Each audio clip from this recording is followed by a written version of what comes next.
this prize represents for me a recognition of the work we have done over the last 45 years. It's not a recognition of my work alone, it is a recognition of the entire BRAC family's work. So we are all delighted and humbled by this recognition.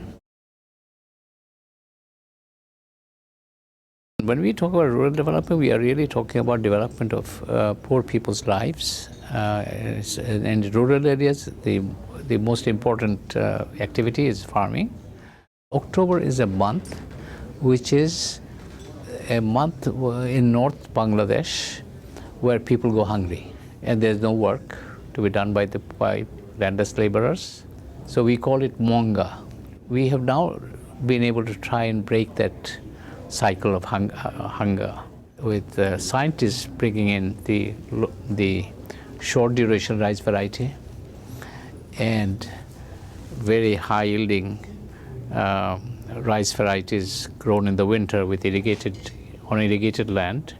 We have found a 3-month period within which we can grow another crop, and we have introduced potato.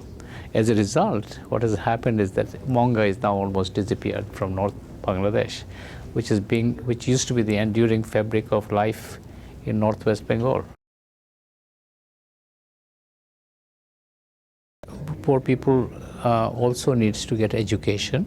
So you have to break the cycle of poverty somewhere. Initially we started with adult education, and then later on we followed it up with education for children.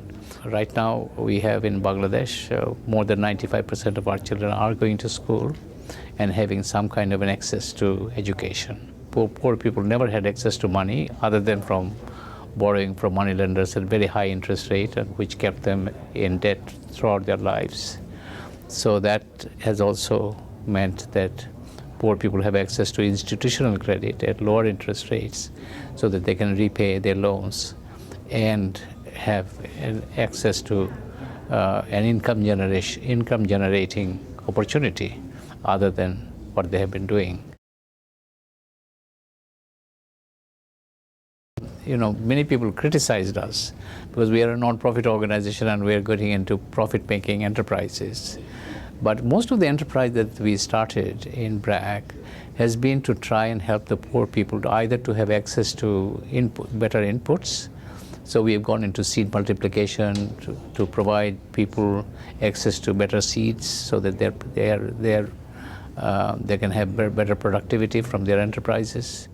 And also we have helped poor people to market their products. So a poor woman having a cow and not being able to sell her milk in the village, we have collected her milk and we have set up a dairy industry which sort of supplies food and yogurt and all kinds of milk products to the nation. So that kind of things we have done. And as a result of which, including microfinance, we have a revenue of nearly $600 million from our businesses, and we make a profit of almost $150 million, which goes into, together with donor money, we also raise money from about $250 million out of donors every year. So with that, we are doing education and healthcare and so on, which doesn't bring in anything, which is provided free of charge.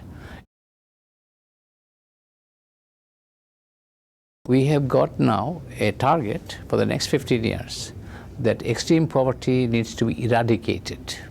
So that's what we are looking forward to in the next 15 years to try and attain. And I think it can be done. I think the SDG, for the first time, now talks about good governance, rule of law. So a justice agenda is now for the first time included in the targets. And I hope that we also try and achieve that.